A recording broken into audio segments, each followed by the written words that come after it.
High বন্ধুরা, welcome back to my channel. চটের ওপরে আমি একদমই সিম্পল একটা বর্ডারে নকশা করুম।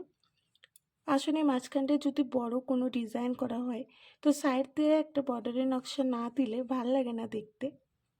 প্রথমে আমি সবুজ রঙের উল নিছি, থেকে ঘর করুম।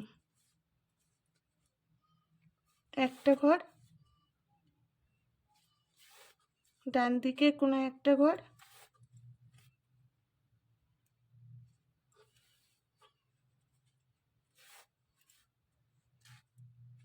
কোনাতে একটা ঘর,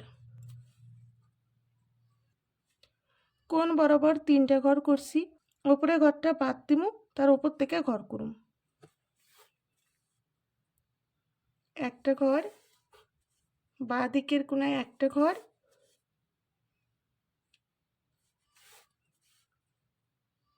এই কোনাতে একটা ঘর, ডান দিকের কোনাতে একটা ঘর,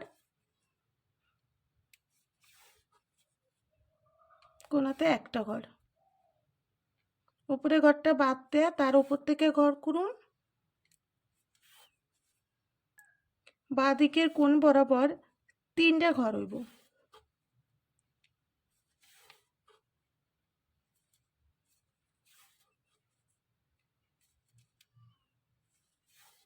ডান দিকের কোণ বরাবর দুইটা ঘর,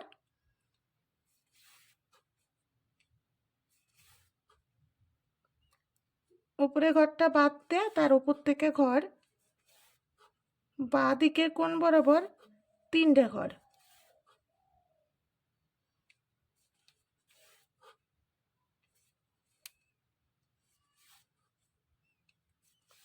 ডান দিকে কোণ বরাবর দুইটা ঘর,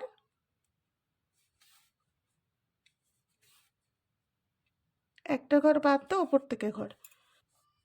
আমি এইভাবে পুরো লম্বায় বর্ডারটা করে নিই। বন্ধুরা, আমি এইভাবে পুরো লম্বায় করে নিছি। এবার আমি হলুদ রঙের উল নিছি, ছোট্ট ছোট্ট ফুলের নকশা করুন।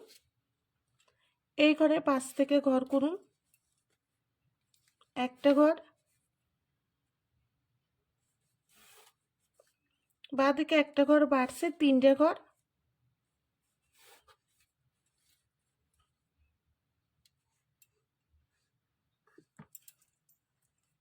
উপরে একটা ঘর করছি।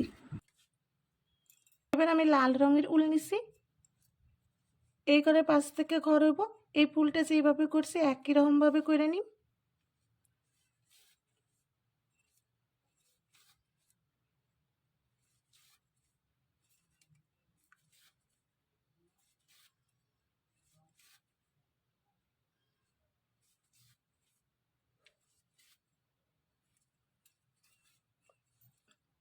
এইভাবে আমি একটা হলুদ ফুল, একটা লাল ফুল, এমন কইরা কইরা পুরো বর্ডারটা করে নিই।